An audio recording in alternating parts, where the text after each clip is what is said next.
morning, everyone. Glad to have you here. I'm Fred Pfister. I'm General Counsel for North San Diego County Association of Realtors, and I'm also going to be your presenter today. And what we're going to be talking about is the residential purchase agreement. So without further ado, I'm going to share my screen here so that you can see a slide deck, which is going to talk about what we're going to do today, which is go over the residential purchase agreement. But before we get into this, of course, here's my shameless plug for myself and for my law firm. You can see I had a little bit more hair in this photo, in my stock photo here. But what I want to give you a little bit of my background so you know what we're doing here today. My background is as an attorney. I do both civil litigation and I do real estate transactions, and I represent realtors, agents, and brokers in defense of lawsuits when people get sued. And you're saying, well, why are you talking about the purchase agreement today? Well, the fundamental thing that everyone gets sued about is based on the residential purchase agreement. It is the main form that you use. If you know any form in your practice as a realtor, you need to know the purchase agreement. And so we've come, we put together this presentation in order to give you essentially we're going to start really from the beginning, but I'm also going to focus on the things that I think are most important from my perspective, from the legal perspective, which I think will help you when you look at this. We're not going to say like, how do you type something in, but I'm going to try to give you a background of why I see issues with certain areas or best practices that you can employ, and things that you can do to make it more successful so you don't get sued, so you're not talking to me on a Wednesday morning at some point in the future. As much as I'd love to talk to you and give you more information, the last thing I think you want to do is be in a lawsuit. So we're going to look at how to avoid that by knowing the ins and outs of the residential purchase agreement. But again, here's my shameless background of my law firm. My law firm is White and Bright. We're up in Escondido. We've been the general counsel for North San Diego as long as it's been in existence, and I've been the general counsel since 2016. So enough about me.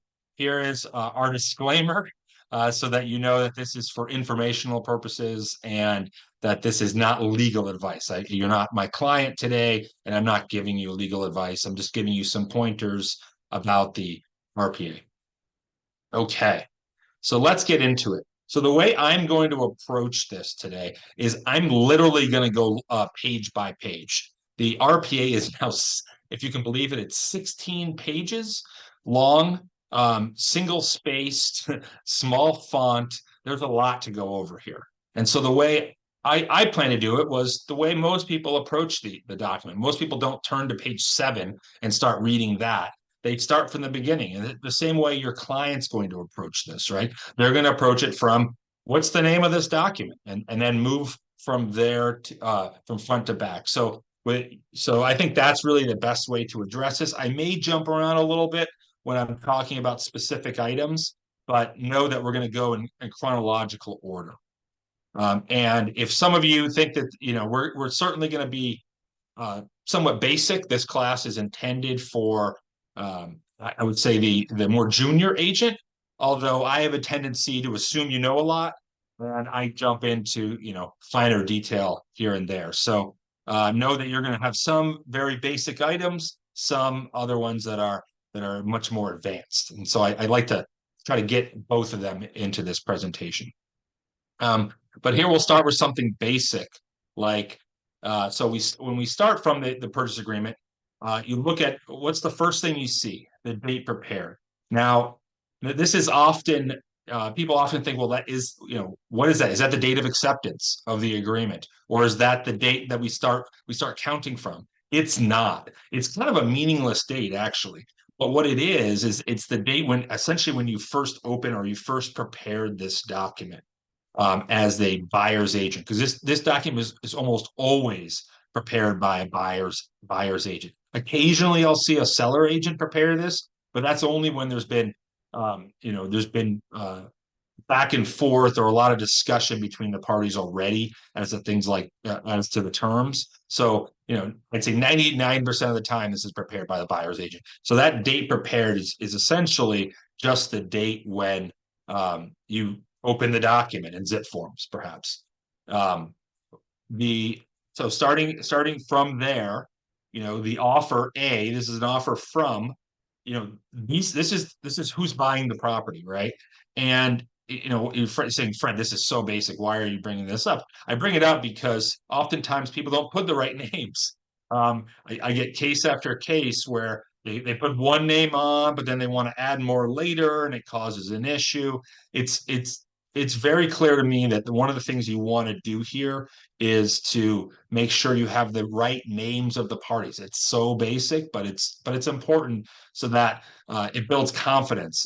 When people are swapping out names later on, oftentimes it's like, okay, what's going on? What especially if other things are going on in the transaction that the seller doesn't like. Swapping out parties is right up there. Um, Next thing is the address. The address again, probably basic. I put in the actual address here for my office, so that's my office in Escondido. But obviously you have to put in an address. But remember, this address isn't always the address that the mailing address. And there's even a disclaimer in here. The mailing address may be different from the city jurisdiction. For instance, I know parts of Escondido, or you might call them Escondido, or they have an address of Escondido, but they're not actually in Escondido. They're in county land.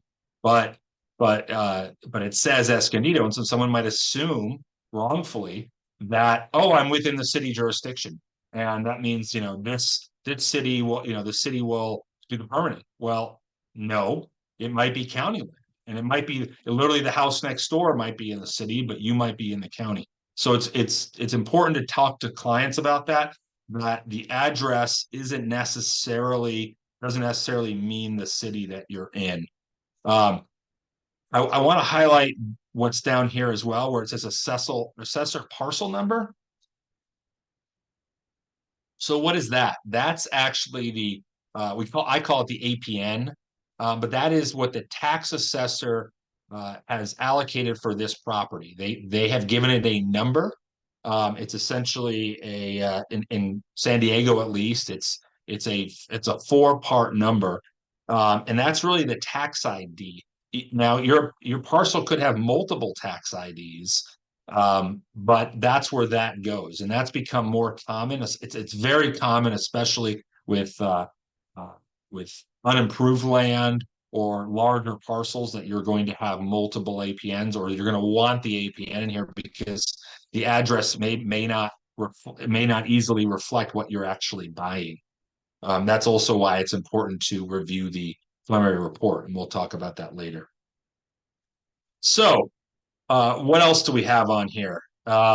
We have 1D, which talks about who the parties are. It defines the term parties, and if you'll note throughout the agreement, they refer to three different types of people. They refer to the buyer, the seller, and the parties. And to know that parties means both, right? So anytime the parties have to do something, or the parties, are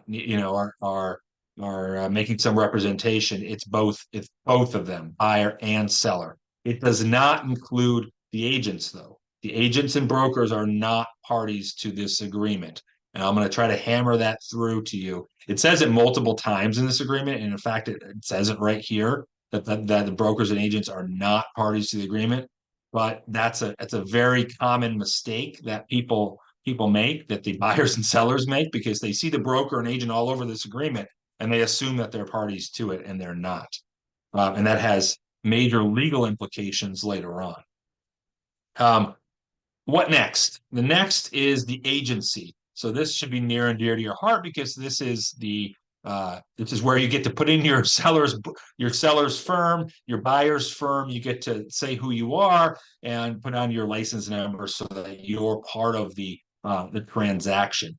Before you get there, you have this disclosure, and it references this disclosure regarding real estate agency relationships. And this is an agreement or this is, I would say this is a disclosure, different than an agreement. A disclosure is essentially, here's a piece of paper, you look at it.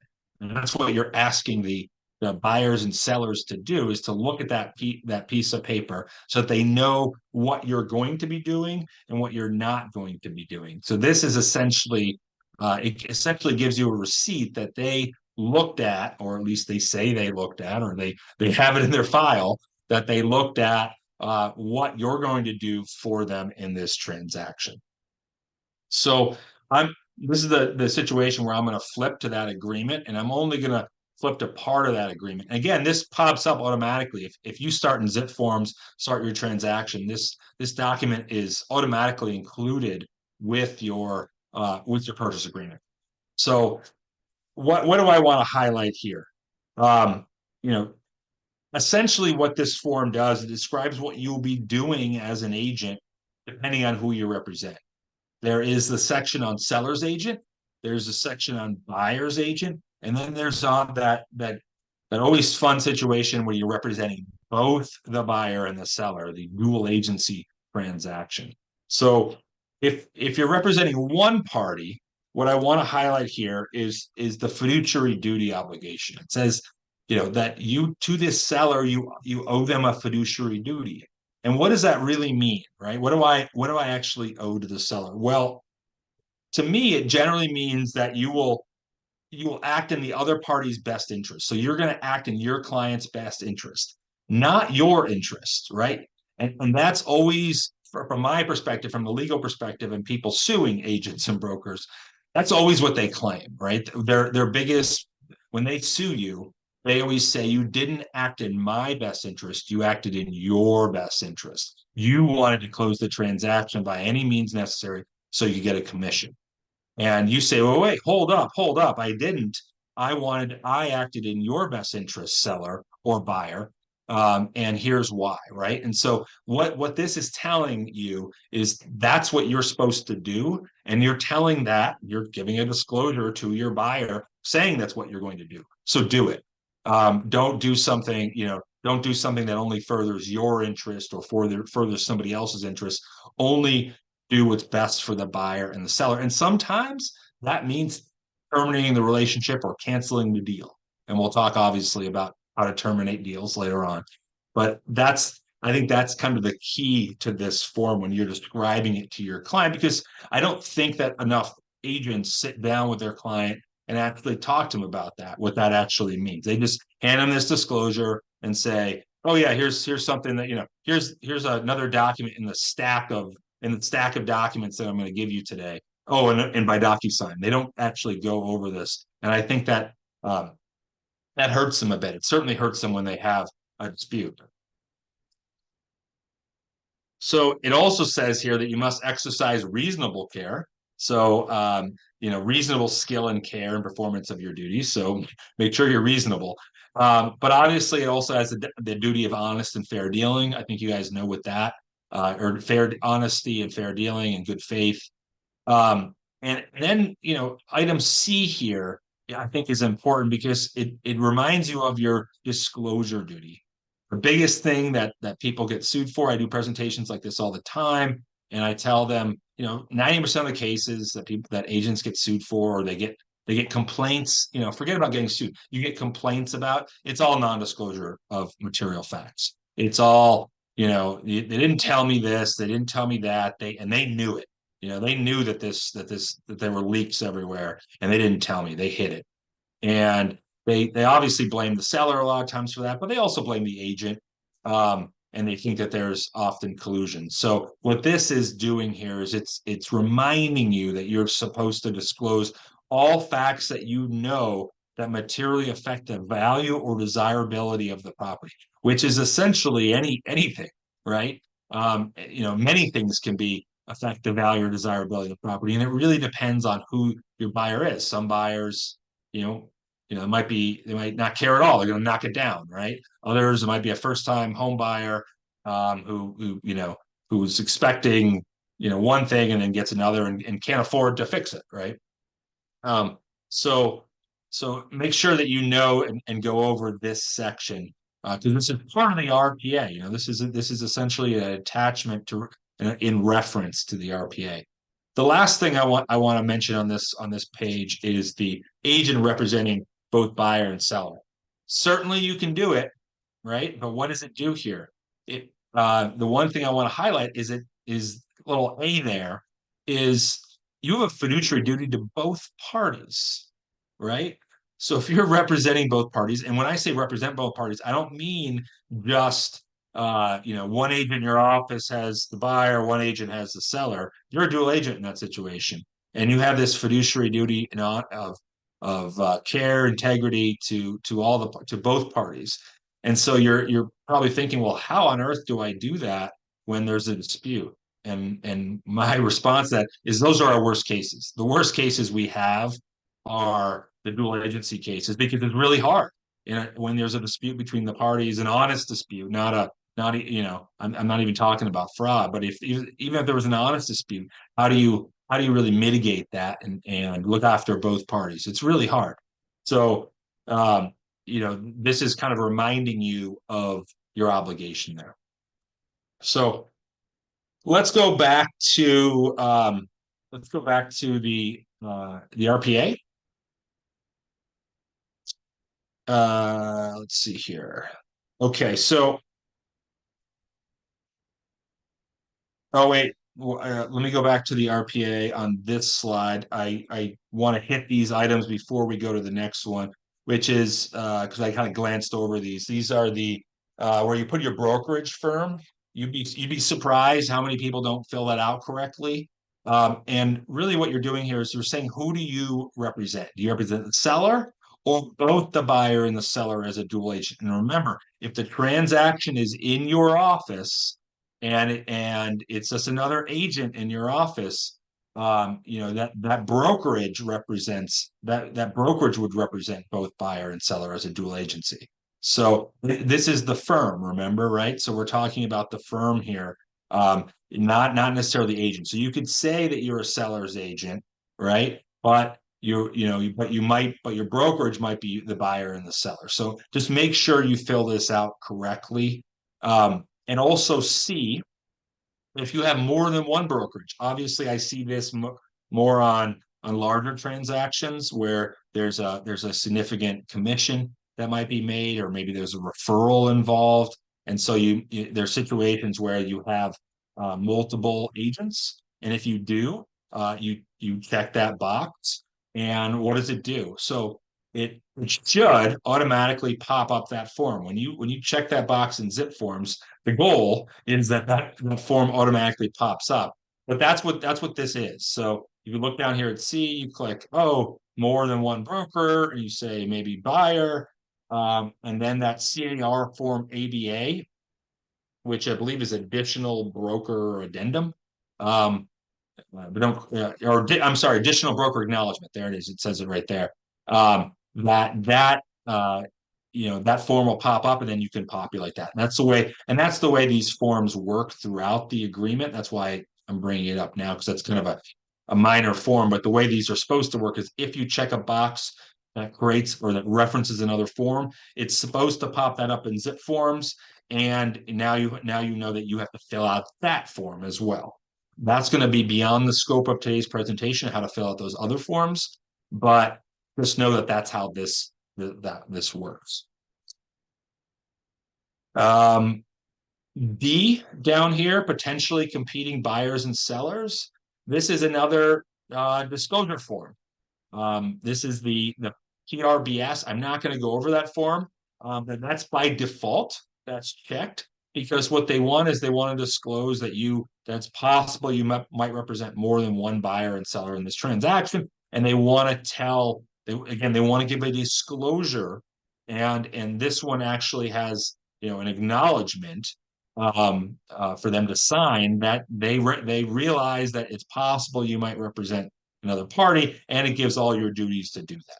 So know that is another form that is essentially, I want to say it's required, but it's by default checked. So it's certainly being brought up in this transaction. I don't see any downside to providing that form in every transaction. So let's get into the the fun part, which is what I call the meat of this agreement. So if some of you who have been doing this for some time certainly know that th this the RPA went over a major change in 2021. December 2021, they went from they added a few more pages, but what they did was they added this what's called the grid. And this grid was supposed to be a one-stop shop for all your major terms. I taught a number of classes on it when it first came out. People were a little surprised. People were like, "Oh my gosh, what's this?"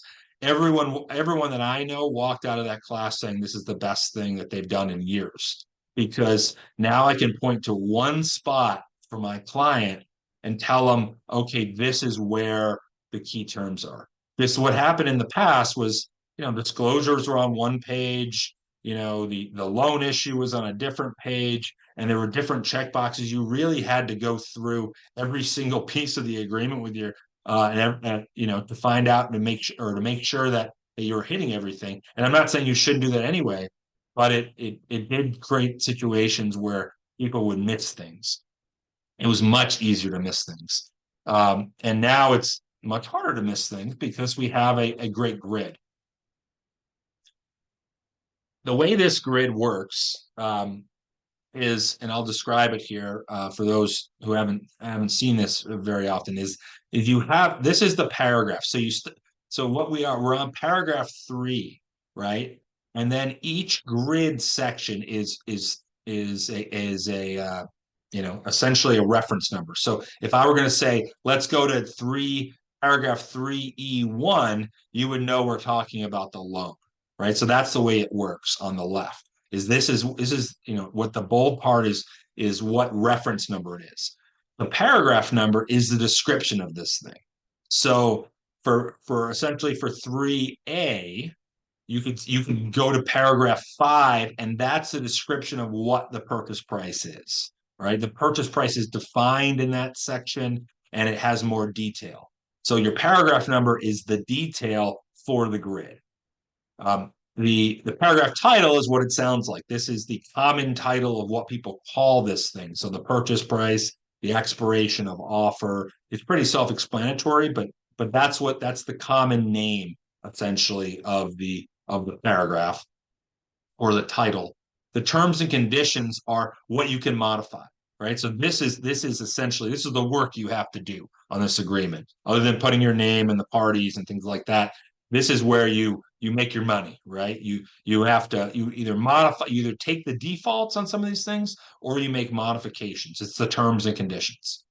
The additional terms section on the right isn't always used. You can see in 3B it isn't used, but it allows you to, oftentimes it's to attach another form, like FHA form down here in 3E1, or it's to have maybe it might be to waive things, but it adds additional terms, just like it says.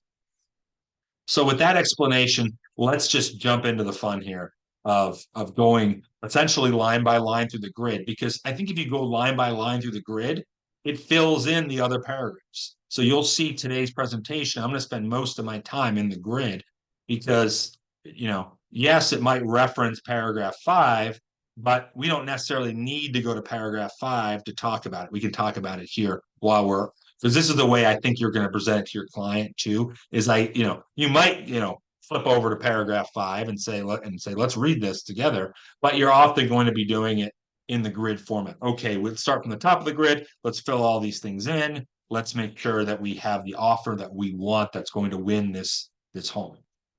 So, the first item here is the purchase price, self-explanatory. What are we going to pay for this property? And you'll see that the additional term, it allows you to do an all cash offer. Now, an all cash offer, what the trigger there is that you're not going to get a loan, right? That's what you're highlighting to the seller. You're saying, seller, I have the cash. I have the $3 million for this home. And certainly not every buyer has that. That would be nice, right? But if they do, that is something you might want to check because it's way more attractive, right? What kills deals? Oftentimes it's lending, right? If I'm sure that you've all had deals that have died on the vine because of lending, and the all cash deals rarely fail for that reason, at least. So it is attractive if you can, your offer is more attractive, but honestly, you need to have the cash, and we'll talk about that in just a little bit.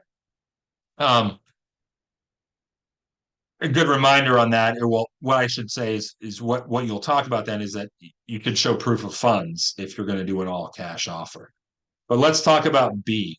So B 3B is the close of escrow.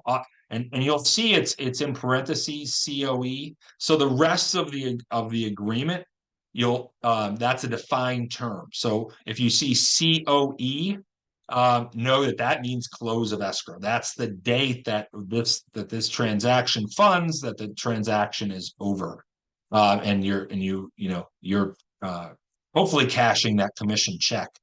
The close of escrow is, it's kind of open ended, right? It doesn't have a necessarily a default, but what they want you to do is essentially check this and then say how many days after acceptance. Now, most of the time I see in residential transactions, you guys may see different. I generally see 30 to 45 days on close of escrow. That's kind of standard, but remember, this is incredibly variable, right? You could do a 10-day close of escrow. Good luck on that transaction. Hopefully it's all cash, but it's possible, right? You could also do a 75-day close, a 90-day close, right? Nothing to say that you can't do that. Your seller might not like it, but that's a possibility here. Or you can specify. So the way this works is you check this box, you put in the number of days after acceptance. Now, acceptance is capitalized, right? That means it's a defined term. Or you can specify an exact date. You could say November 22nd, right? If there's a specific reason why you wanted to do that, you certainly could. So let's talk about the next one, 3C. This is when your offer is going to expire. So this is important. Again, overlooked by agents because they don't modify this and they don't realize when exactly they miscalculate the date essentially. So what it's talking about is 3 calendar days. So that means you don't count the current day. There's actually a definition later in the document. I believe it's paragraph 25 that talks about how to count, but you don't count that day. So if you made an offer on a Friday, you're essentially by Monday at 5 p.m. By default, that's when the offer would expire, right? Because you got Saturday, Sunday, Monday, right? Now you can modify that. You can make it on a certain date or a certain time on the date. Most people don't mess with that, but there might be reasons, right? You might have some other offers out there. There might be, you might be going on your buyer or seller might be going on a vacation or a trip or be unavailable for some reason. So there are different reasons why you might want to change your offer time, but know that this is important because this is when this offer will expire. And when it expires, it's it now people say, can it be accepted afterwards? Yes, if everyone agrees to it, right? They just can't just sign it and give it back and say we're going to go under contract. They would need some type of modification or some other agreement that they're going to keep the offer open, which is common. But just know that's where you can modify the offer. Next item, D1, initial deposit amount. This is your deposit, and this is different than the down payment. So agents, especially younger agents or people who are newer to the business, I should say, often get those two things confused. The down payment is essentially what you're putting down for the loan, right? So let's say you have $1 million loan, you got to put down 20%. Your down payment would be $200,000, right? That's just some easy math. Your initial deposit amount would not be $200,000, right? Because it's that this initial deposit amount isn't the down payment for the property. What it is It's some good faith money. We often call it earnest money. It's earnest. It's an earnest money deposit, or EMD, to secure taking the property off the market is really what it is, and to enter the escrow. And you normally put it down here as 3% of the purchase price or less. And the reason for 3% is because that's the maximum liquidated damages that you can have. And we'll talk about that when we get to liquidated damages. But just know that it's generally somewhere between 1 to 3% of the purchase price. Now, it could be more. There isn't a prohibition, but it would just seem like, why would you want to tie up that money and in escrow, especially if there's a possibility of a dispute later on, regarding a cancellation. Normally, if you're looking at it on the buyer side, you really want the least amount of money you can get away with, right? On the sell side, you want to see a healthy deposit, so you know that you have some security that if this buyer plays games and cancels in bad faith, after releasing contingencies or otherwise terminates a transaction, that you have something to go after, right? If it's $1,000, the seller or the buyer might just breach just to breach, because that's such a nominal amount for them, right? But if it's $50,000 and that they might lose it, that's material to most people, very material, in fact. So know that that's what the initial deposit amount is. Now, it also says on the additional terms here of when it should be provided, right? Within 3 days after acceptance by wire transfer or some other form, right?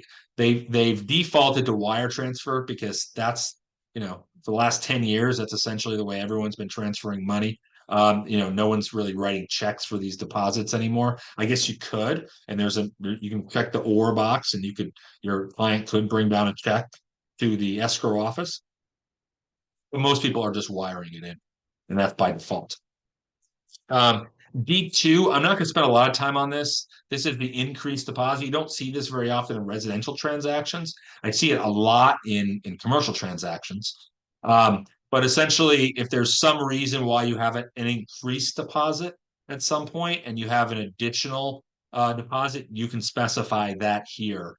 Normally, I see that with in the residential world, it's really with longer escrows that have some kind of contingency on them.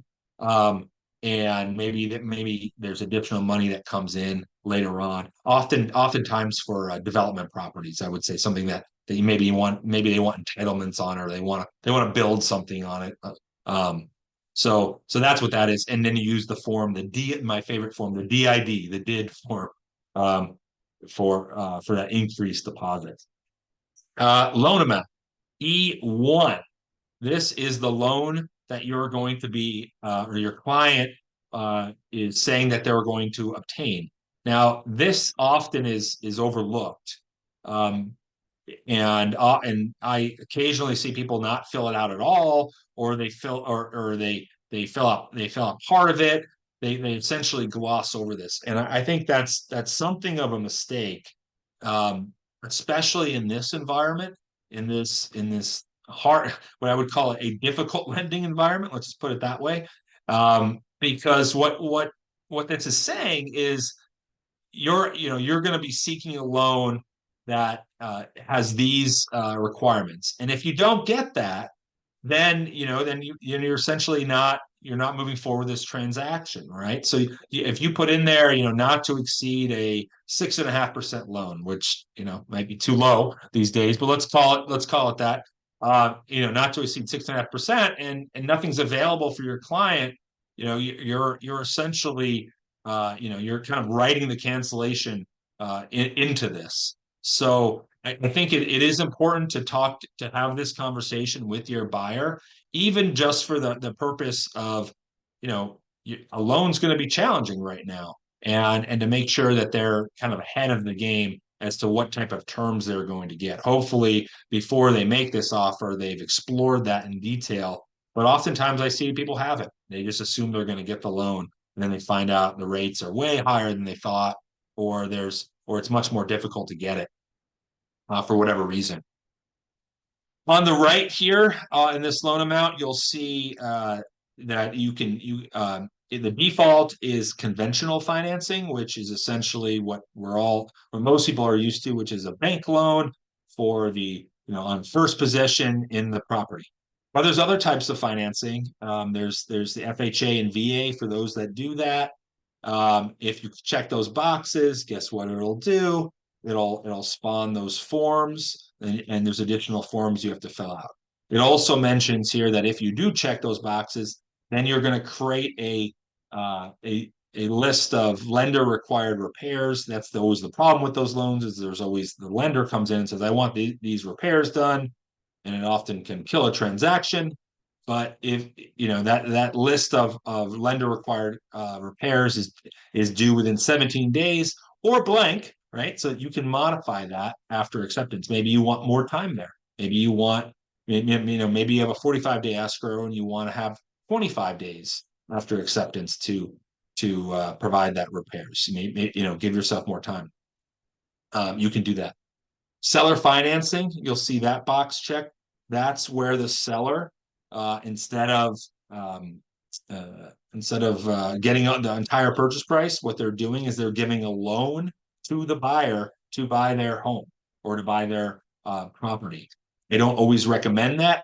That's a situation where the seller should be talking to their attorney.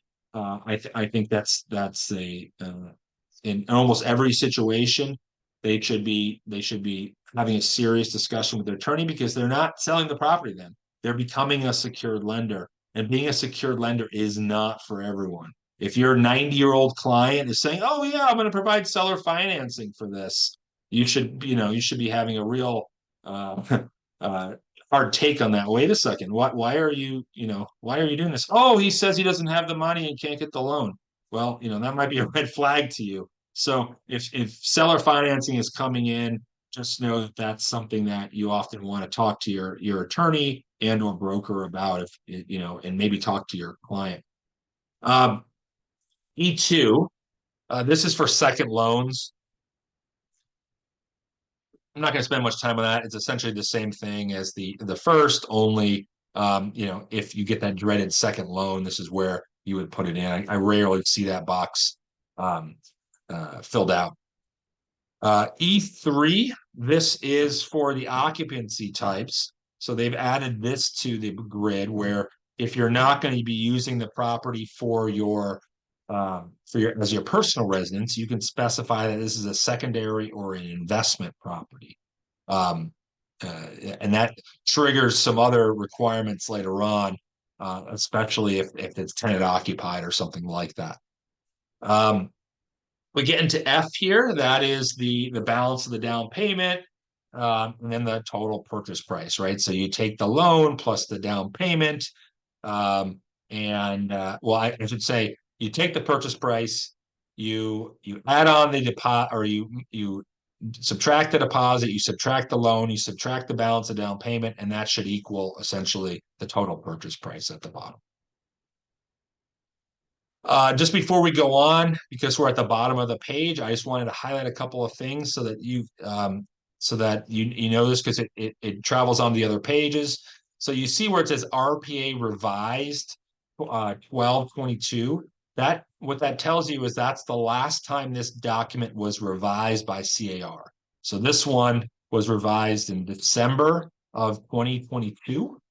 And you'll see that on every document that CAR puts out, they'll have the revision date. Now, I was just at CAR 2 weeks ago in Anaheim, and they mentioned that they have a new policy that they're going to update every form, doesn't matter what it is, the entire book, and it's a book like this.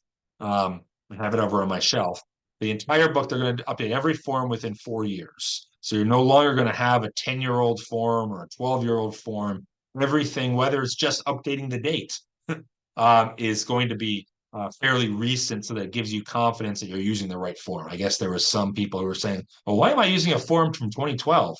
And then questioning whether it was the right form. Well, they're going to revise the forms now all the time. Now, for those of you who've been keeping track of this, you'll know that some forms seem to get revised every year, like the RPA. But just know that they're going to continue to do that. Additionally, I also want to highlight here the buyer's initials. So you can see that the buyer's initials, seller's initials are at the bottom of this page. That's for every page. They're going to be initialing this, and it's a way to make sure that they've read it, right? They're acknowledging that they actually looked at this and reviewed it. Last thing at the bottom, you'll see where it says white and bright at the bottom. That will generally be who's ever brokerage put this form together, right? Whoever started this form, that's where your brokerage should be, or who at least who's ever registered under the zip forms. Since this was white and bright, you'll see my information there at the bottom. But that normally would be you if you were the buyer's agent. Okay. Let's move on to the next page. So the next page is page 2, and I'll try to move a little bit quicker here in the interest of time. G, right? So we're on 3G. And what we're talking about here is the seller credit. G1, are we going to give the seller a credit? And what the credit could be, it could be something like it could be points on the loan. It could be some money for some issue that has popped up, like there's some type of repair up front that you know about. I would be very careful about using this though, and the reason is there are limits, and there's a disclaimer that if you go to 5E, they certainly have, paragraph 5E. Remember this, that's where this is referred to. It talks about how most lenders have a prohibition against credits over a certain amount, and that if you have a seller credit, they won't give you the loan. And this really arose out of the 2006, 7, 8 when the financial collapse happened. I saw loans where people were given seller credits of like 100 grand, and it was wild fraud going on back then. And so they've really clamped down on this. So I actually rarely see this box checked, or if I do, it's fairly nominal. So just know that it's there. You can give a seller credit to the buyer. Essentially, you're giving money back, but it's just rarely used. G2, is it time to get creative? Additional finance terms. You're going to put in new things in here, and I'll give you my disclaimer here. Anytime there's a free form, oh, let's make it up as we go along. I tell agents, always talk to your broker before you do something like that. I know that buyers often, especially the more sophisticated ones, want to modify these agreements. They like to add in all sorts of terms. I see addendums that are like 3 pages long with all sorts of different terms, sometimes financing terms. But I would be very, very cautious on those, because oftentimes they're not drafted by attorneys. They're often very vague, and they often, as you can imagine where this is going, they lead to disputes during the transaction of whether they've been satisfied. So before you start making it up as you go along in the finance terms, I would really talk to your broker about that as to whether he or she thinks that that's a good idea or approves of it, because it can be it could be dangerous, or it could be a source of disputes later on. G3. This is this default. So the default, as you know, or most of you should know, is that the seller's broker pays the buyer's broker the commission. So when you actually get a commission, the way it's supposed to work is the seller's agent gets both sides of the commission, and then they distribute half of it, or whatever percentage was negotiated, to the buyer's agent.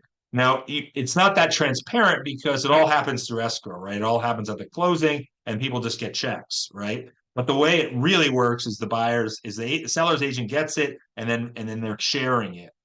This allows the seller to compensate the buyer's broker, really going through the buyer's broker to the agent, under a separate agreement. So if and this might actually be the way that real estate's going, based upon everything I've seen over the last couple of years, is that having these buyer agreements It seems like that's where this is heading. So I would start looking at that and start learning about that, because what you're going to see, I think, is you're going to see sellers paying buyer brokers directly through some of these agreements, and that's what this would be. So if you check this box, you would this SPBB would pop up for them, and then it would talk about how the seller is going to pay the buyer broker essentially directly. Um, Okay. Next item, I want to take all three of these in together, H1 through 3. These are all the verifications, right? So these are the things that um, your if you're a strong buyer, which you hope that you are, right? In the last 5 years, you pretty much have to be a strong buyer to even to even get through the seller. You're going to want to have these verifications all up front, and these are all different verifications. So remember we talked about all cash before? Well, this is your verification of all cash, and the default, by the way, is it's attached to the offer, meaning, when you send in the offer, you should be sending a redacted sheet that if you're going to do all cash, that says, I have this money. And what that often looks like is a bank statement. It could be a stock brokerage account. It's something to say, I have this money. And when I say redacted, I would often redact maybe the address of the buyer, maybe well, certainly the account numbers. But that would be the type of thing that you would provide to say, hey, I do have $3 million in cash, by the way, or I have it in immediately, I have it in Apple stock or something like that I can immediately sell, and so therefore that's why I'm such a strong buyer. Now you can also, if you check the box, you can provide it within 3 days or blank of acceptance, if you wanted to do that. But obviously, attached to the offer is a stronger offer, right? I really mean this. Um, Verification of down payment and closing costs. This is again a very similar thing. Like, hey, I have the money. Here's what it looks like. I have the 200,000 for this $1 million property. Don't worry about me. And so you can provide that again with the offer. Last thing is the more traditional verification, which is uh, of the loan application. And there's three different kinds, as you can see on the right. There's the pre-qual, there's the pre-approval, and and fully underwritten pre-approval. Now, each one is better than the next, right? So pre-qual is that thing that everyone used to be able to get no matter what. If you had a pulse, they used to give you those. They're not anymore, but they used to give you those all the time. Pre-approval is essentially you're tentatively approved for the loan, but certainly it needs to go through underwriting. And the last one is, if it's a fully underwritten pre-approval. That's much rarer.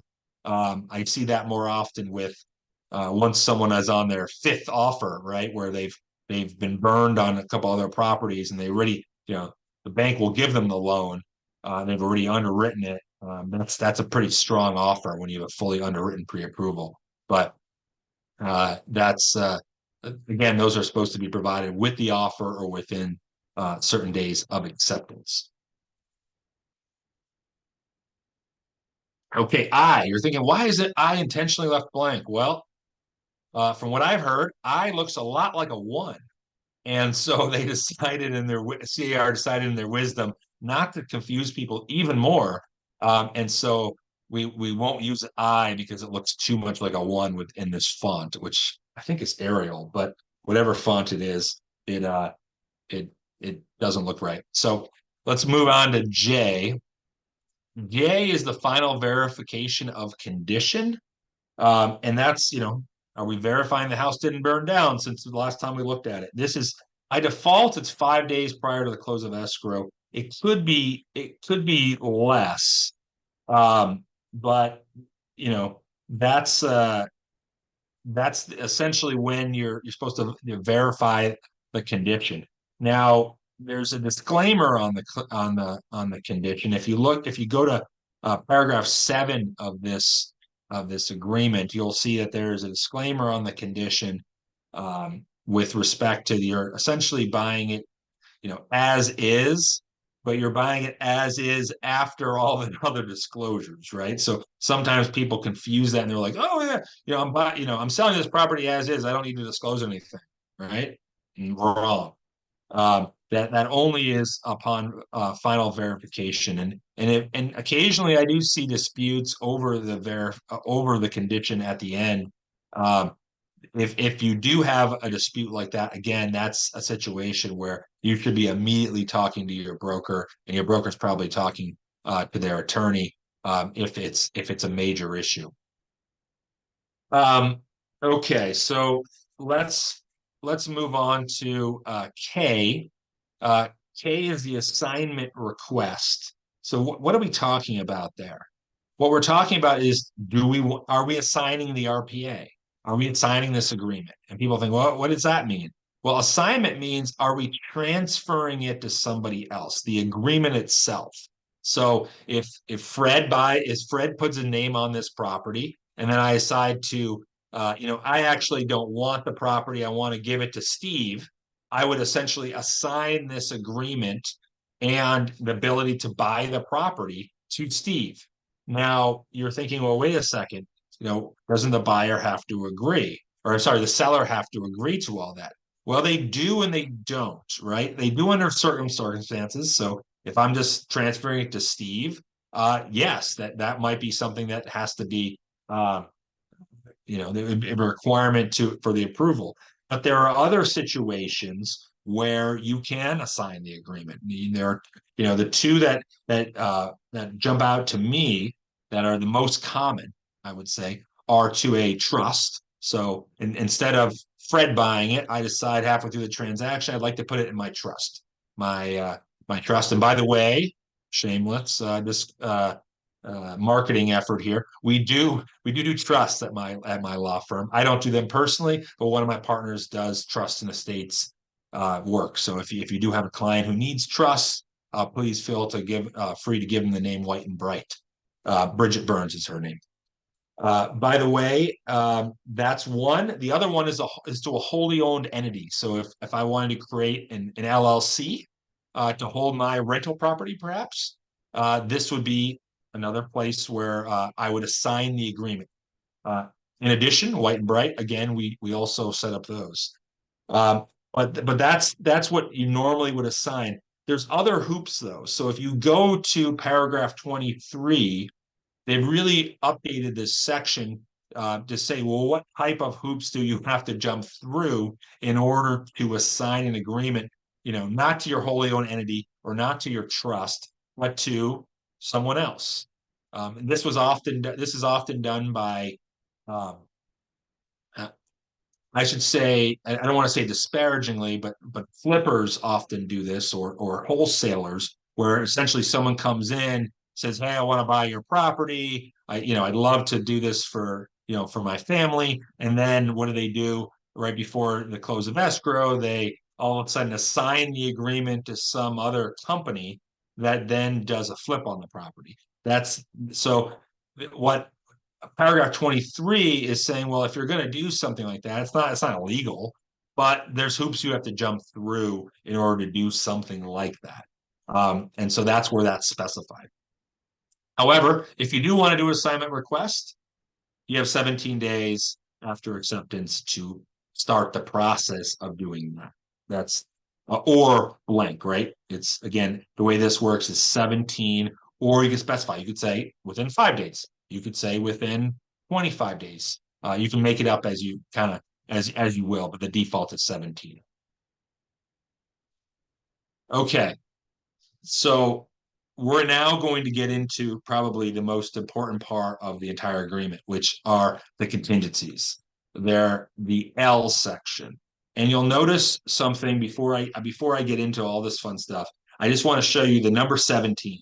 You'll see the number 17 all the way down the line in the middle of the page here. And what that's saying is there's 17 days to do this. 17 days is kind of the date that they have picked. You can obviously there's the or and the blank, and I won't go into that every single time because we've already kind of talked about that. But the issue to me is when I'm doing disclosures, when I'm doing my own transactions or I'm doing commercial transactions, I try to get everything on the same day.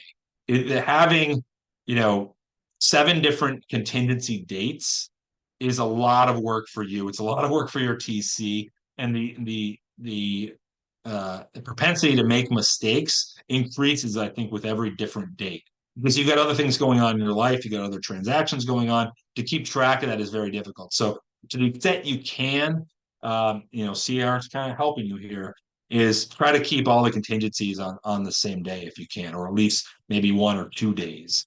Not having 15 different days. I don't see any advantage in doing that. But again, sometimes you have to, right? You're at the mercy of your buyer. Okay, so let's get into it. The contingencies, the way these work, or these are essentially the buyer's contingencies. So the buyer makes this offer and says, "Hey, I'm going to buy your home for $3 million or whatever it is," right? But before, and I'm going to put down some money. I'm going to put down that EMD, that initial deposit amount, right? I'm going to put down, let's call it, I'm going to put down $50,000. But I might not end up doing this transaction. And why won't I do it? Because I have certain contingencies that I need to release, right? I want to make sure that I get a loan. I want to make sure it appraises. I want to investigate the condition of the property. I want to review what I don't know about this property that you do. Because you're the seller, you've lived there for 10 years. I want to know what you know about the property before I buy, right? I want to investigate title. Are there title issues? And so that's what we call the contingencies, right? These are the things that, excuse me, these are the things that can let a buyer get out of this transaction, right? And so let's go through them one by one here. First one is the loan contingency, right? So the loan contingency, the first thing I want to say about this is not the appraisal contingency. So the loan contingency is the obligation to get a loan, right? But it's not the appraisal. So if your client goes in and tries to get a loan, but the property doesn't appraise, make sure that there's another contingency out there. And it maybe the appraisal contingency hasn't been waived yet, and so maybe you can use that. But what I see sometimes is people waive the appraisal contingency, they waive the loan contingency, and then they can't get the loan, and then they try to get out of the deal, and the seller's saying, "Wait a second, you waived these things already, or you waived the appraisal contingency." And just because it appraised for $100,000 less than your offer, you better come up with the money. I'm not letting you out of this deal, right? And so just know that that is different. A lot of people think they're the same because they think, well, the loan is based upon the appraisal, and it often is, but they're two separate things. Getting a loan and having the property appraised for something are two separate things. Um, so just know that is those are two separate obligations. You can also see the contingency can be removed. So you can remove those contingencies with your offer. Again, dangerous, right? If your client really needs the loan, but obviously it makes the offer a little bit more attractive, thinking, well, this person's so confident, right? Or they don't need this money. But know that's possible here as well. Um, Oh, on that, just to make it clear that if the appraisal is lower, what generally happens? So if you have a $3 million property and it appraises for 2.9, what generally happens? Well, hopefully you haven't released your appraisal contingency, but oftentimes what it'll mean is that the buyer has to come up with the balance of the difference. So they have to come up with an extra 100,000, for instance, and that can kill a lot of deals. Now, maybe in the $3 million market, it won't move the needle at all, but it might move the needle a lot if you're in the $500,000 tier, and that someone has to come up with an extra 25 or $40,000 or something like that. That could kill the deal altogether. They might not have it, right? So know that's make sure that you don't necessarily release those contingencies if that's important to your deal.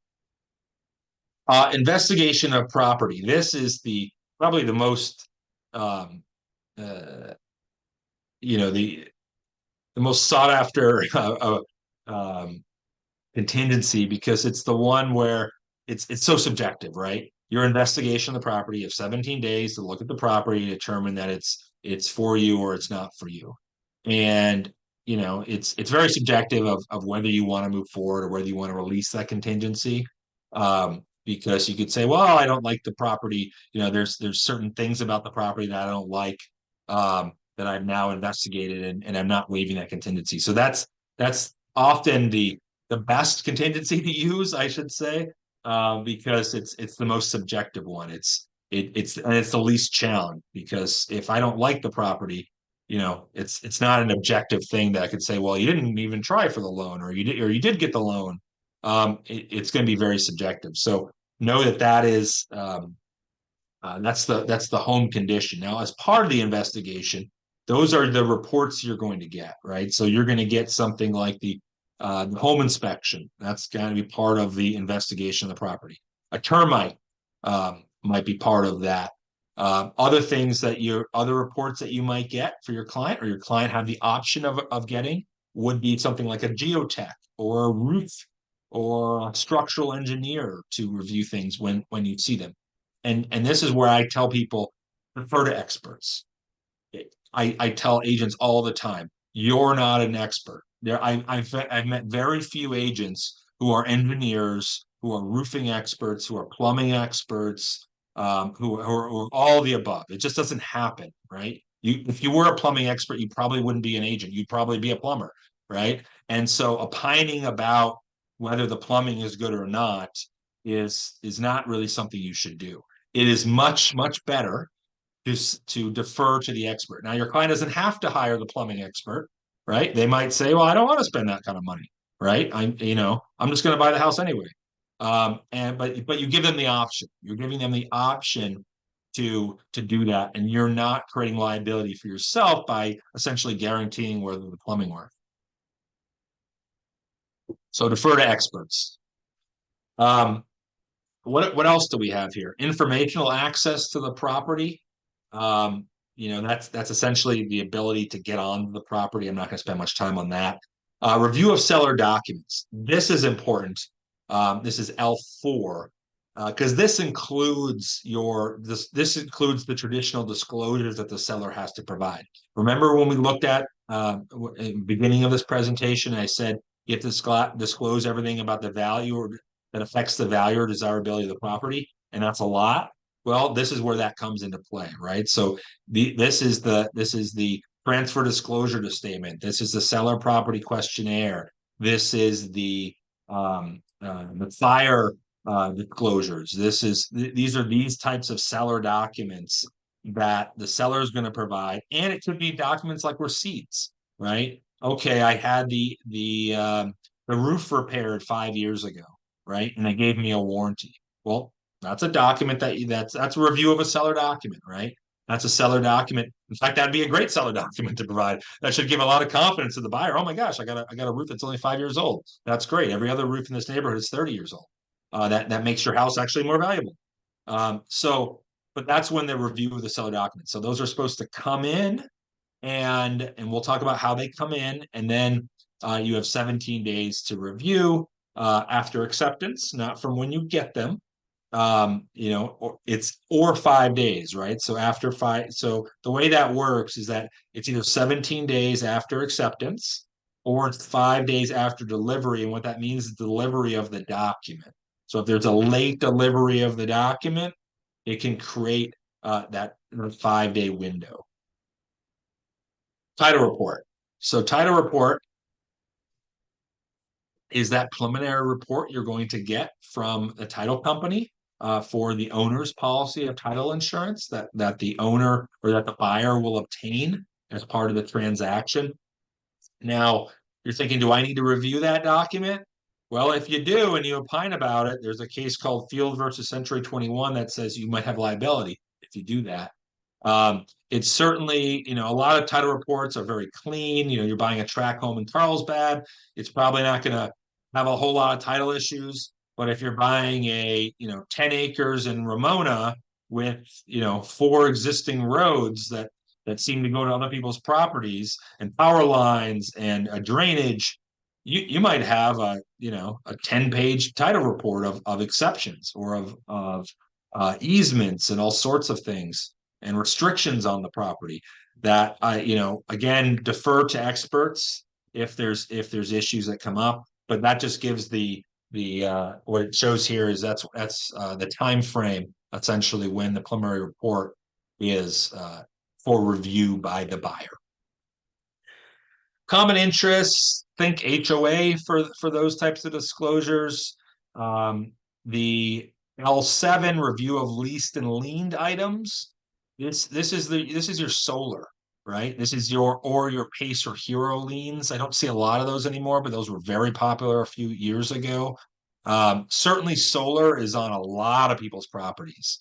And so you'll often go into the listing and they'll say, yeah, I own that, right? And then you find out halfway through the transaction that they really don't, that they lease it. And so I always tell people when you take a listing and you see solar on the property, or when you're making an offer and you see solar on the property, you can always see it, that you should be talking from day one about whether this is liened, whether this is leased, whether this is owned, and getting proof of that. And there's actually a form called the solar form. It's the SOLAR form that deals with solar panels. So that's a really good form to know, because I'd say every other house around here seems to have solar. So, and especially in North County.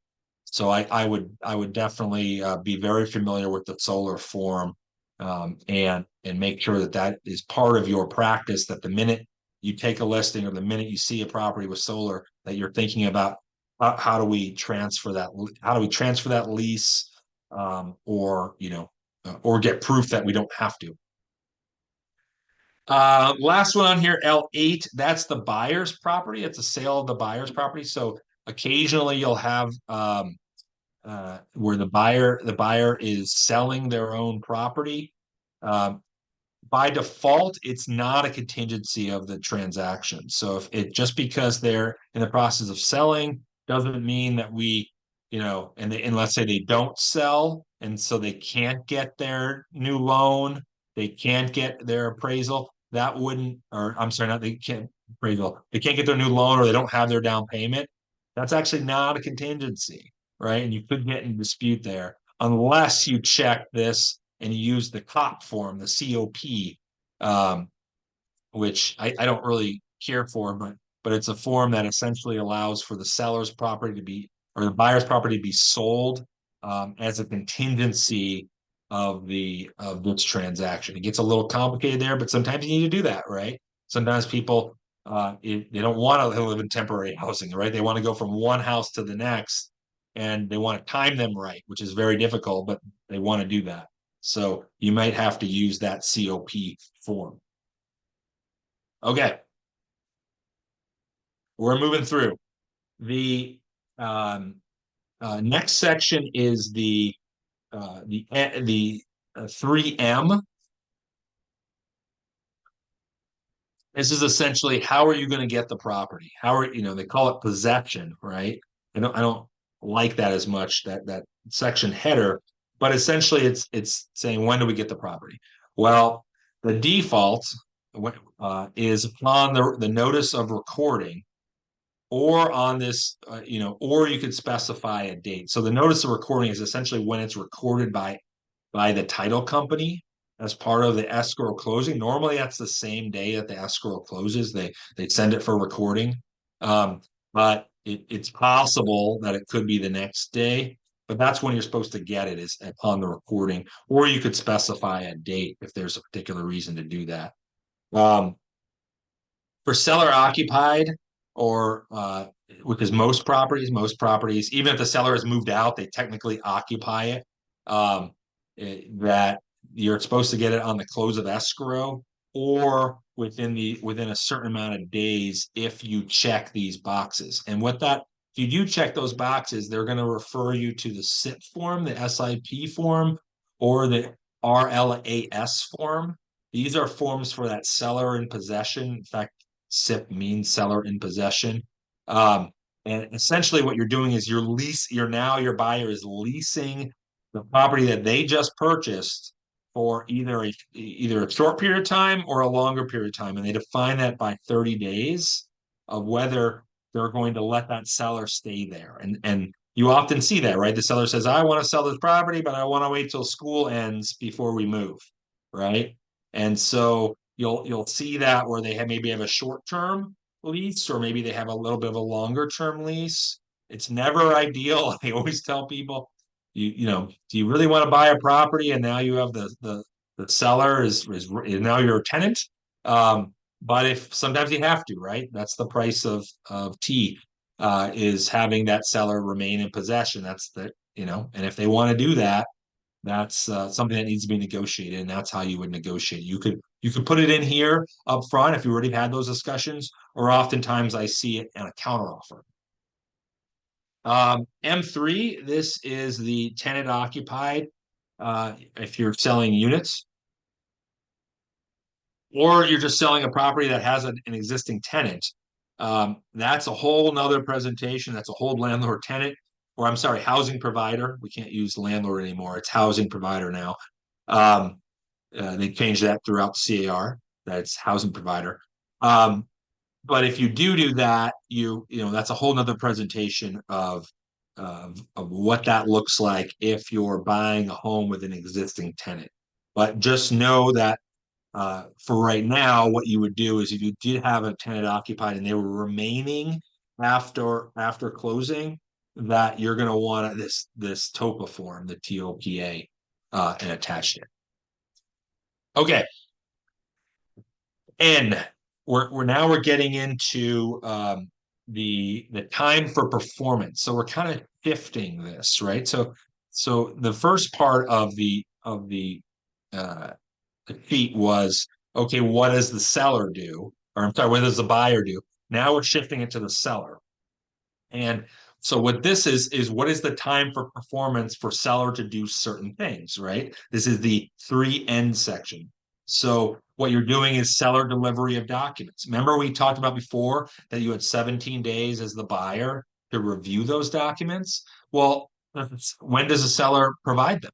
Well, they have 7 days after acceptance to provide them. So the way that would work is you enter into this, you accept this offer within 7 days, you then provide the documents, and then they have and then the buyer by default would have 10 days after that. If they use the full 7, they'd have 10 more days to let's say whether they approved of those documents or not. Now you could, of course, the next day after acceptance, provide all the seller documents. And I encourage people to do that. Why wait? Why wait the 7 days, right? Don't you have them already available? I hope you do. Or, that would be best practice to have them available. And you could give them, day one, right? And then they would have 16 days to look at them. They'd have more time. But that's where this is. So you could certainly say I want them within 3 days, but the default is 7. Next thing is returning the escrow holder instructions. Escrow, they always have their own instructions. They have their own documents, and when do they want those back? It's specified in here. They're 5 days after delivery. So now this isn't acceptance because they're probably not going to give those to you on day one. They're probably going to give you to them sometime after that. And so this tells you how long you have to return those documents. HOA fees, installing smoke alarms. Those are pretty self-explanatory. And evidence of representative authority. That's if let's say you have an LLC, the LLC is buying the property. Well, you have to show that you are the maybe the manager of that LLC, or you're the president of the company. This is when you provide it. Okay. Moving on. O, again, looks like a 0, so they left that blank, just like I. It's kind of funny, but they left that one, intentionally left blank. P, this is the item. What are we including in this transaction, right? This is often a disputes. I've never seen such a crazy dispute as one of my friends fighting over the curtains at the property because the seller tried to take the curtains. Well, we can handle that in this new box, and certainly in paragraph 9. So what they're in paragraph 9b, and I'm going to go to that in just a second. So what they're saying is that these items are included if you check them, right? So that video doorbell isn't included unless it's checked. Oh, that's fun. I just got a national alert for a wire for a so now you know we're live, right? Because my phone just went crazy with a test of the national alert system. Um, Back to the presentation. So what they're saying here is you don't get these items unless you check them. But you get the items in 9B, right? So 9B, if we go to that, here's 9B. It lists all the items that you're supposed to get, and the ones I really want to focus on are certainly B2, because you can walk through with your client. With your client, I what I let's put it this way. What I see people doing is they gloss over this section, and then they get halfway through the transaction, and then the buyer is like, "Well, wait, do I get that?" And you never went over it with them to know whether they got that item, essentially that movable item that might be really interesting or really important to them, and they didn't think about it ahead of time. So this is the where you would think about it ahead of time. And oh, by the way, those window coverings are included now in here. So no disputes over the curtains, right? Or at least you hope not. But those are supposed to be provided because they're in B2, right? One of the new items that's fairly recent, which was in the recent update, is all the home automation, this what they call the smart home features. These are now a big part of homes. How do all the electronics work? And those are supposed to be provided. They're supposed to be included in sale, right? These are included in sale unless they're excluded, right? And that's a possibility. You can exclude items. So what do you have as B2 or P2? You can exclude certain items, right? Or you could, those smart home control devices. You could check this box and say that's included, right? Or you could exclude those items. So you have the possibility of doing either one. And if that's, but remember, this is on the buy side, right? So if you're the seller and you see someone who wants your washer and dryer, maybe you counter offer by saying, no, that item's going to be excluded. Okay. So we're now on Q. Q is the allocation of costs. Who's going to pay for what, right? Who's going to pay for the NHD? Who's going to pay for the smoke alarms? Who's going to pay for the escrow fee? And I'm not going to spend a lot of time on this because most is pretty self-explanatory. Um, but for instance, the escrow fee in San Diego, that's typically split between the buyer and seller 50-50. In other jurisdictions or other places, it might be assigned to one party or the other. It's all negotiable though, right? So you see all the boxes, you can check to different boxes. Same thing with the owner's title policy. I almost always see the seller pay for that. Well, the buyer could. I've seen transactions where the buyer's paid for their own title insurance policy. It's not set in stone, is what I'm getting at. But there definitely is a custom and practice, and the custom and practice is the seller pays for that, right? Same thing for the escrow fee. It's custom and practice is it goes 50-50 in San Diego. This is also a situation where, as a savvy buyer's agent, you can specify the escrow holder or the title company. If you have a good relationship with an escrow or a title company, or you have someone who preferred you like to use or your brokerage likes to use, don't hesitate to put that person in here. Otherwise you leave it up to negotiation later, and that may be something that you don't get to pick later on. So that's where you would include that information. You'll see here the buyer's, the lender's policy. They don't even give you an option, right? The buyer pays for that. So they wanted to. I guess they wanted to put that in here just for just for clarity that these are all the allocation of costs. Remember, the grid format was to try to not miss anything, right? Q goes on. to the transfer taxes, the HOA fees, who's going to pay for what, the private transfer fees. This is something, again, I would go through line by line with the custom and practice and say, well, this is the custom and practice. What do you want to do, buyer? Right. And then you even have this section, which is 16 and 17, where you paint by numbers again. You get to, if you have some other fee you want to include, I don't know what it would be, but it's possible there's some other kind of fee or cost that's going to be allocated that you want to assign to someone. You can do that here. And of course, the home warranty plan as well. Lastly, on this one, which is R, which is that other terms section. Now, this is again, a very misused section, is that people like to include all sorts of things in here. And often, if they get really creative, they don't just put it, this is only 3 lines. They'll just say see addendum, and they'll attach an addendum to this with a whole list of other terms. So you can do that. Again, I caution you from doing that right out of the box, because it's an invitation for the seller to counteroffer you on all those items, and you may not be doing what you think you're doing. I see all sorts of problems with those, with vague terms, or terms that don't have dates on them. They create additional contingencies for things without assigning dates to them, and it can create a lot of problems. So before you do that, again, I would consult with your broker on both sides, whether you're a buyer's agent, you're thinking about doing that, or you're a seller agent receiving those types of terms. It's a good idea to consult with your broker to say, hey, what are we doing here? But that's the other terms section.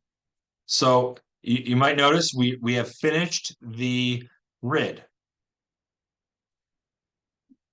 But we still have a few items left in my few minutes here to kind of wrap up. I think I will go over a little bit today. Certainly don't have to stay, but I do want to give you as much information as I can. Section 4, this is after the grid. This is what I would call your grid of additional documents. Look at the amount of documents that can be attached to this agreement. Now, some of them are checked by default here, but then you have a lot of other types of documents. So first thing here is you'll see is the property type addenda. So this is if you have a different type of home. So this is a home with like a tenant occupied that we talked about, or we have a probate, we're doing a probate home. Maybe it's a manufactured home. They have their own specific form, because those are different property types. They're different than your traditional single family residential. The RPA is really, I know it's for 1 to 4, but it's really for I would consider it for the single family home, right? Whenever you have something that goes beyond that, you typically have an addendum, because you have some special things, like, if you have a mixed use property, you probably need you need this purchase addendum. So again, you check this box, and it should spur that form in zip forms, so that you fill out this form as an attachment to your offer. There's also the other addenda section, which isn't essentially property type, but it's I would call it like property features. Like, we used to have short sales, maybe we'll have those again. But if you have a short sale addendum, court confirmation addendum, that's if the property is subject to a court sale and needs approval from the court before you're actually allowed to purchase. That can come into effect, and you'll need an addendum for that. The intent to exchange, whether it's buyer or seller, that's your 1031 exchange. Again, beyond the scope of today's presentation, but if your client is doing a 1031, I encourage you to learn all about those 1031s, because that's your investors, right? Your investors, that's what they're often doing. But that's the way this works. You check the box, you bring up the additional form. There's also these advisories, right? So again, advisories are, they even say here, they're for references. They're not part of the agreement, but they're more like, documents that you want to disclose to someone. So you want to tell them, what a probate is, right? How do we do a probate transaction, or how do we do a short sale? This is what you're going to be looking for, right? We're going to do a the wire fraud advisory. It's by default, it's checked, it's by default, it's part of the transaction saying, you're at risk for wire fraud if you're getting instructions from email from somebody you don't know, right? So these are just advisories that can be part of the transaction, but I, you obviously don't want to use them necessarily unless it's, unless you're doing a short sale, you probably don't want to use the short sale advisory and information document. Okay, so what I've done after this is I'm jumping from what I would call the grid format and the chronological order because I'm only going to hit the items that I think are important to learn rather than going through every single thing because we've talked about a lot of them already while we were going through the grid. So I wanted to jump from 4 to page 7 of the document, which is the statutory rights to cancel, right? So we're talking about, or the statutory disclosure rights, I should say. I call them cancel, but that's termination rights, right? So the statutory disclosures are what needs to be disclosed by law. What can't you get around? And the big one is the TDS. Hopefully you're aware of that by now, that the TDS is a document that statutorily that you have to provide along with the NHD and along with certain fire risks. There's a couple of other items in here, legal controlled substances and things like that. But I'd say the biggest one is the TDS. That once that document, that's kind of the core of the seller disclosure, and it should be provided. If it isn't, um, then you don't have a valid transaction. I would say you have a problem, right? You would want a situation where you want to demand it occasionally you'll get sellers who don't cooperate, right? You would want to demand that as the buyer with a notice, a notice to perform. So just know that this 11A, this is where your mandatory disclosures come into play. And sorry, and I jumped there, but I want to hit the termination rights while we're talking about this because the termination rights I think kind of go hand in hand with this because if you look at this, it says if I'm going to read this section for you. If any disclosure specified in paragraph 3A, B, C, or D, but 3A is these mandatory ones. I'll talk about B, C, and D. Those are essentially the other disclosures. If they're not delivered, right, the buyer shall have the right to terminate the agreement within 3 days of delivery in person or 5 days after delivery by deposit in the mail or by electronic, which is most of the way that they're provided, right, by email. So what is this saying? It's saying that if you seller provide a late disclosure of something like a TDS, it creates a termination right for the buyer, even if they've otherwise waived their disclosures. Wait, what are you saying, Fred? Say that again, right? So here's the scenario. You have a seller who provides a TDS up front. Buyer looks at it and says, you know what, I'm waiving my condition disclosures. I'm waiving this. I'm going to release my contingency. And then seller learns about something and says, "Oh, I need to update that. There was an issue that came up, and they update and they provide an updated disclosure on a supplemental TDS. Let's call it. Well, what did it just do? It just created a new right to terminate, right? It created an additional right to terminate, probably for 5 days because they probably emailed it over, right? 5 days for that buyer to then terminate the deal. So a lot of agents don't realize that. They think, oh, once it's been waived or they waive the disclosures up front, or they waive the contingencies, I should say, up front, that they don't have any contingencies later on. Well, that's not necessarily true, depending on the facts of the situation. That it very well could be a situation where they do have the right to terminate at a later date. Defensible space compliance. I bring that up because that is incredibly misunderstood. That there is if you are in a high or very high fire area, and that there is defensible space compliance, that there's going to be an additional document, that this FHDS, which is it's kind of a hybrid document. It's both a disclosure and it requires some actual negotiation of who's gonna be in compliance with defensible space. Is it going to be the buyer? Is it going to be the seller? So know that's again beyond the scope of this presentation, but that is a document that if you're doing any real estate in North County or anywhere in San Diego, really, you really need to know that document. If you're a new agent or you're an agent who's getting into the business here, should be the first thing that you really take a class on or get really familiar with, because I even have agents who've been doing, it's so new that I have agents who've been doing this 30, 40 years that don't understand it. And they don't know what to do. They throw up their hands. Every presentation I do, I get complaints about it. I don't understand it. They rant and rave about it. So I think it would differentiate you in your practice or in your marketing, that if you really know and understand that form and how to navigate it, I think it really gives you an advantage.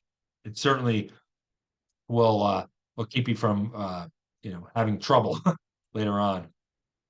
Seller's right to cancel.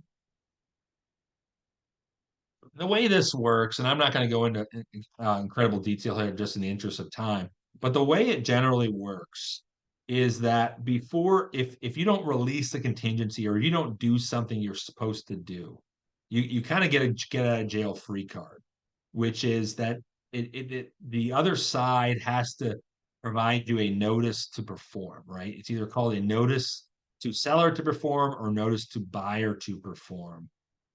And those are documents, the NSP document, and I believe it's an NBP form.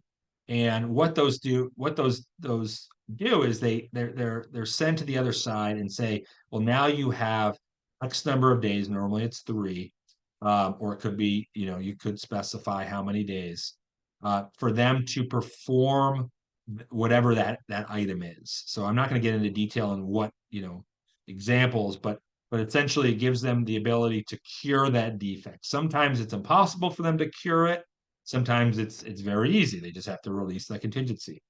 Where I see agents mess up on these is by not oftentimes the agents will hand their transaction off to a TC, and they'll think, well, the TC is the one who's going to be handling all of this. I don't really need to stay involved, and they start missing deadlines. The TC is great at often recognizing the deadline.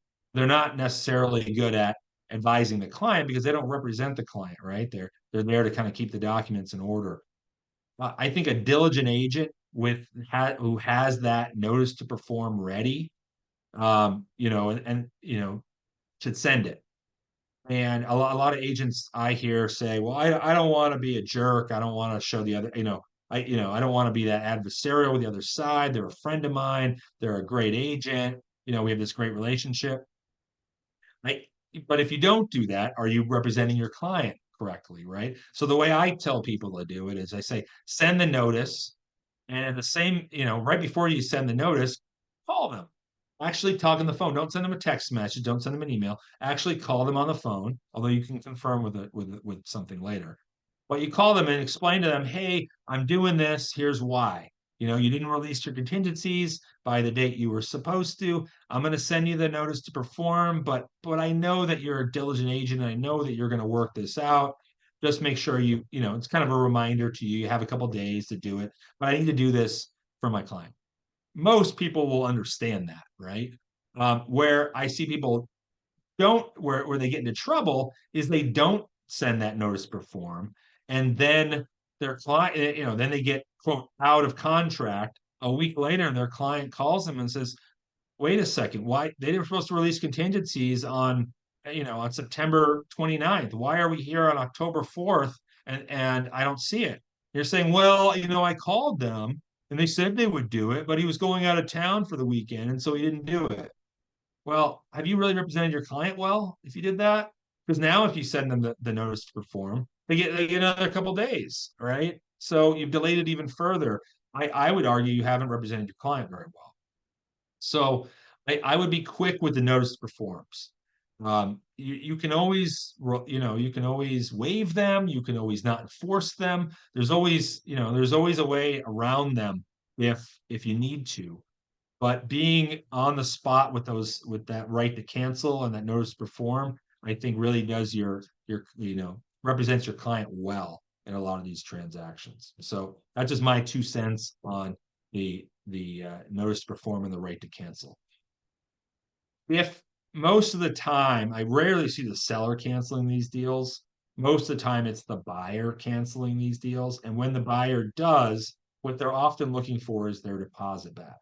So I would be very careful as an agent when you're filling out that cancellation form, when you're actually trying to terminate the deal, that you represent your client correctly. I see a lot of agents where they fill out the form saying one thing and then verbally call or email to try to explain and say something else. Like they'll check, they'll say we're terminating for loan, and then they call and say, well, it really wasn't the loan. It was really, their aunt died and they had to go back to, New York to do it. And it's just not really the best time for them. And so therefore they're canceling the deal. And if you have an aggressive seller in that situation, they might say, aunt dying wasn't a contingency of this deal, and they made that up that they didn't get their loan, and they might challenge it, and what will they do then? They may not release the deposit. It takes There's only two ways of deposit, that earnest money that we talked about, that initial deposit. There's only two ways you can get that back: by agreement between both parties or a court order, right? And if you have an aggressive seller, guess what? That aggressive seller may not release that voluntarily. And they might say, over my dead body or a court order, whichever comes first. So be careful in that situation.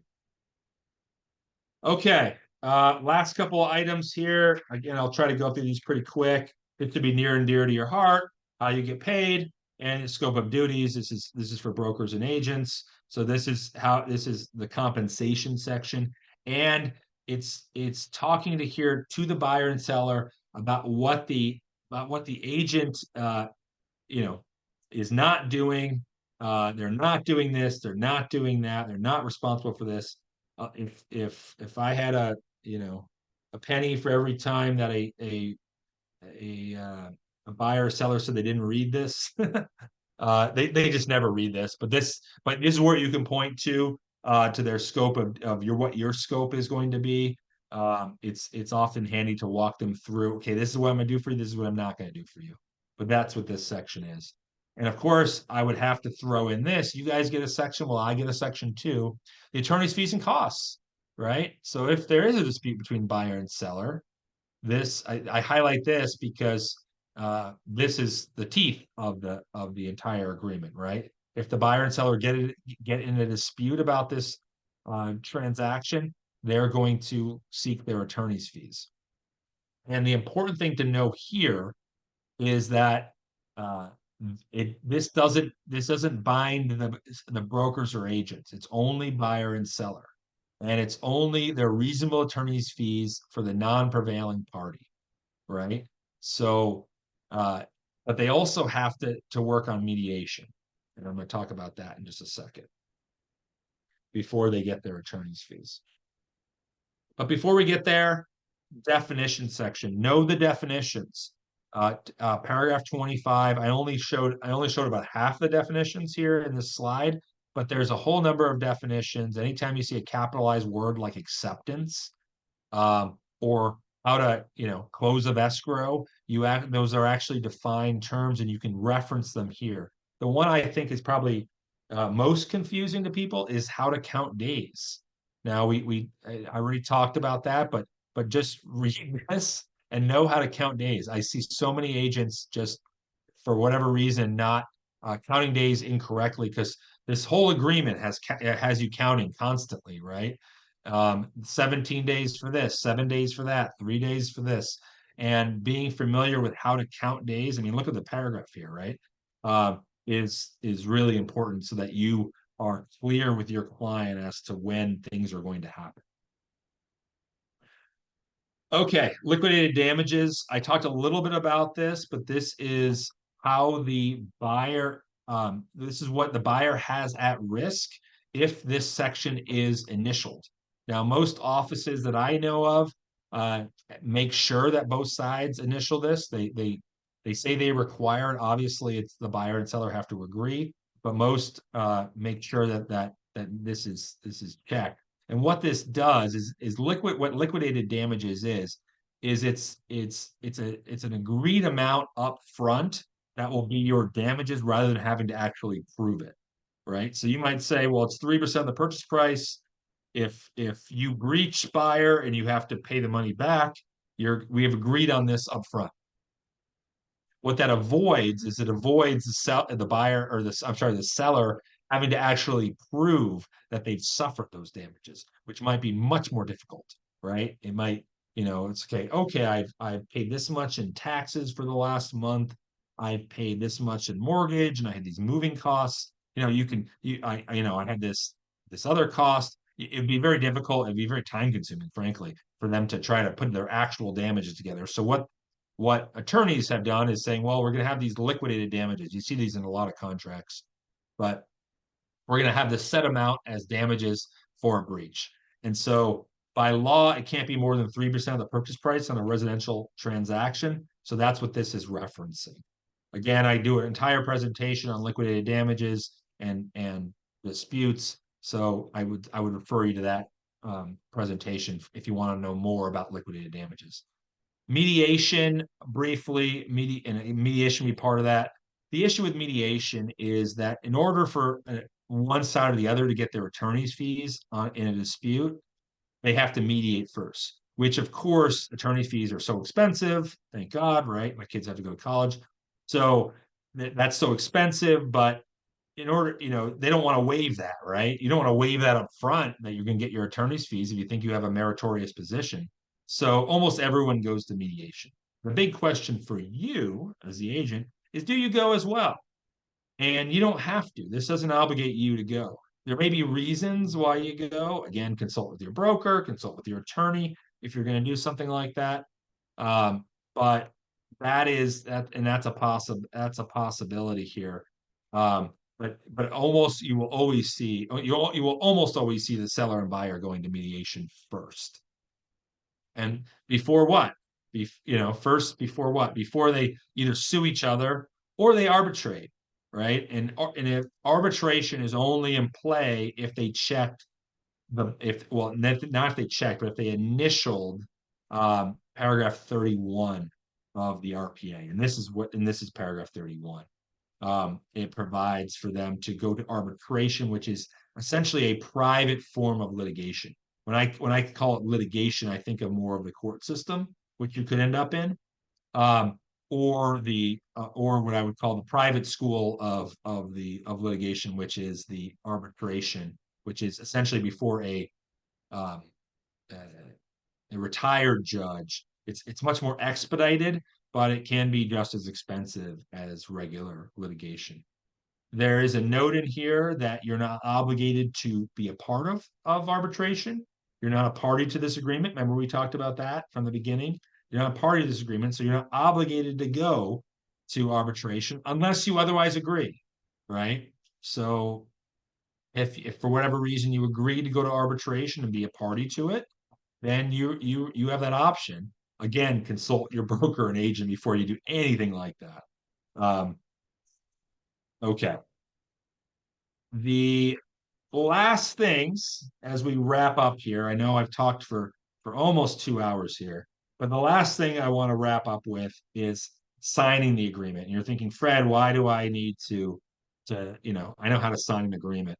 I know you do, but the issues I want to highlight here are that they've really ramped this up in the last couple of years, even for those who've been doing this for a long time, is that they now have this section on entity buyers that I think is much more robust than it used to be. And I like the format here that because you're seeing more and more entity buyers, which are essentially your LLC, your trust, your partnerships where people are they have a representative capacity.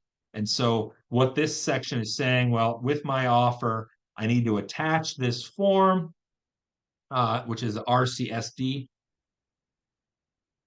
I'm gonna, I have an entity, so I need to attach that. Because in the past they used to just write, they'd write the name of the trust, like right, on the buyer, and that's not really the buyer, right? It's the person as trustee of their trust. But just know that the entity buyer section is important. We're getting more and more transactions with entities. And once you filled out that section, then you finally get to have the buyer sign, right? And it has 2 lines. If you have more than 2 signers, there's a form for that, right? There's a form for everything. But if you have more than 2 signers, you can check this box. It pops up the ASA form, and you can have more signatories. If you're buying that property with 4 owners, I do see that. People buying, it's oftentimes people buying their home with their adult children or something like that. Acceptance. Acceptance. We've talked about that throughout. Um, this is the part for your seller to countersign, right? So the seller finally gets something to do, right? This is the whole conversation has been about the buyer, right? The seller finally gets something to do. If they're Are they going to accept the offer, right? And if they're going to accept the offer, what you need to do is if you're going to accept the terms, go ahead and sign, right? But invariably, I see people wanting to alter something or other, right? And how do they do that? Well, they do that with the seller counteroffer. So make sure to check this box if you're going to change anything about the offer, right? If you're going to accept it as is, sign the dotted line. If you're going to change something, sign the dotted line, but make sure to check this box, seller counteroffer, and it'll pop up a form that allows you to alter the transaction. Now, if they don't accept those terms, you don't have a deal, right? An offer requires that both sides agree all the terms of the deal before you have an actual transaction or before you have a deal. It requires mutual assent, right? And so if you accept this offer subject to a seller counteroffer, they must accept that seller counteroffer. Now they might have their own buyer counteroffer, right? It's not unusual at all to go back and forth on counteroffers. But where you start on that is by checking this box. You also have the entity seller. You have the same thing that you just had for the buyer. If there is an entity that's selling the property, very often the case, you have your section for that. And then there's one box at the bottom that I wanted to highlight, which is the offer not accepted. Please get in the practice of, if you're not accepting an offer, getting the seller to initial and that box. And you're thinking, well, why on earth would we do that? Why would we just throw it in the trash? Well, there's been a lot of cases, a lot of DRE cases against agents and brokers based upon the claim by sellers that they weren't presented all the offers. We've defended complaints from the DRE for our clients where the seller has turned on their own agent and say, I didn't know about that offer. I didn't know someone came in all cash right before, right before I accepted the other offer. Why didn't you tell me about that? Well, and then they say, well, I did tell you about it, right? And it's a he said, she said type of thing. Well, guess what? If they had done this and they had gotten the seller's initials of the offer not accepted, that's essentially the receipt that this offer was presented and not accepted, right? And that is gold. You won't even get the claim if you have that. But if you don't do that, you're kind of at the mercy of that seller's memory or the emails that went back and forth. And sometimes those aren't good, right? Sometimes, they don't look right, right? Or you missed it. Or you don't have the paper trail. And so this is your perfect paper trail right here on this document. So get in the habit of doing that and make sure that's part of your practice. And I know it's difficult, right? Because you'll sometimes especially in the last couple of years, you might get like 20 offers on a transaction or on a home. And you're thinking, well, I got to do this every single time. Well, get in the habit of doing it. Because if one of those offers was a really good offer, that the seller might say they never saw it. And then you'll be talking to me and paying me a lot of money to defend you in a DRE complaint.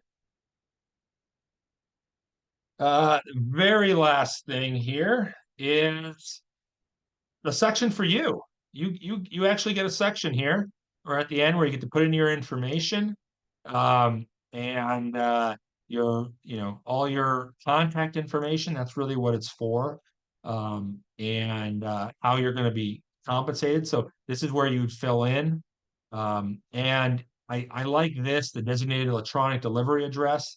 That's often for the TC or maybe your office. I know a lot of offices, and I encourage you to do this, have a address. They have an address where everything goes to, right? So there's a CC on every email that goes to a document management system that then categorizes and keeps those emails all in a folder so you don't have to do it. Well, I think that's wonderful because the more you paper a transaction from emails and from communication with your client, the better. It makes my job so much easier. And honestly, the better you do it, the more you do it, the less you have to talk to me at all because the disputes never get out of the gate, right? Because they know that you have all the information. So that's where you would include that. So I would encourage you to use this box. I don't see it used enough. I see a lot of people say, well, I do have that email address, but they don't actually include it in here. So that would be a good spot to get in a habit of doing that. And that is my presentation. So I know that a couple people have asked questions in the chat. I'll try to address them now, but I know that I've essentially gone over here. And so I know that Shirley, you probably want to wrap it up here by 12, but here's my contact information. The reason why I'm providing this is feel free to contact me. Feel free to have your clients contact me. I do these presentations to kind of get the word out and to help the industry. And I'm more than happy to talk to you, offline when we're not on a Zoom. So there's my contact information. I'll take a look at the questions right now. Um, you know, One is someone's having a question here uh, regarding the offer from a trust. That would be that representative capacity. Remember we talked about the representative capacity document. That's where that would kind of come into play, is that you check the box for an entity. The correct way to do it is to say Fred Pfister as trustee of the Pfister Family Trust dated blah blah blah blah blah. Right? That's the traditional way of putting that in there. What I often see is people will put in Fred Pfister as trustee. They'll just kind of shorten it, and then they'll check that representative capacity, and then they'll put the information in the representative capacity. So there is a place for it, because that is especially on the sell side, a lot of sellers, their property is already in a trust, and so they'll use it, but you can do it on the buy side too. Second question appears to be, when will we get the link to this video? That's a question for Shirley. I know that she recorded this, and I believe it'll be available somewhere. Maybe Shirley, if you're there, you could tell them where this will be available. But I know that this will be available on NSTCR's website in some form. Shirley, you there? Well, perhaps she's not, but she'll. I'll ask her to put that into uh, a on the website, and hopefully she'll be able to link that to you. There is another question here. Is it true that if you don't have a buyer broker agreement in place, you are working for the seller? So I don't think that's true. I wouldn't say it that way. You are working for the buyer. That is who your client is. Now, they've been CAR has been trying to get people to have a buyer broker agreement, have people sign it. The uptick is not very high until they mandate it, which I think is on the horizon. Um, there's no requirement to have that agreement, and a lot of people don't have the agreement because their competitors don't have the agreement, which is why they need to mandate it, right? Because people think it's competitive edge not to have it. But what it does is it can often create some uncertainty of whether you're going to get paid in some of these transactions. But it doesn't mean that you're working for the seller. When I mention that your compensation is coming from the seller, is just kind of how the transaction works in terms of the way the documents work. The seller never actually, or I should say, the seller's agent doesn't actually handle your funds. But the way it technically works is that the money is paid to the seller's agent, and then the seller has a cooperation, whether if it's through the MLS, that's the offer of compensation. That's part of the MLS, it's a unilateral offer of compensation saying if you come in and give me an offer, I'm going to pay you. That's part of what the MLS is. People think the MLS is just listings of property. It's actually two parts. One is its listings, it's very helpful for that. But the second part is the offer of compensation, meaning that it's basically saying I'm posting this information about this home I'm selling. If you bring me an offer, I'm telling you contractually that I'm going to give you a portion of my commission that I would otherwise earn. And it's set in the listing essentially. Whether it's 2%, whether it's 3%, whether it's more or less. That's what the MLS is doing. So you're not actually working for the seller, you're just being compensated by them, unless there's a separate agreement. So hopefully that answered your question. And it doesn't look like there's any other questions. I thank you all. I wish I could hear you guys, uh, I thank you all for coming here today. Again, feel free to contact me. My firm is White and Bright, and we handle residential transactions, commercial transactions, estate planning and trusts, and business formation. So, no case is too small, no case is too big. Please give us a call, and hopefully we can help your business or help your clients. But thank you for participating today, and I hope you learned something.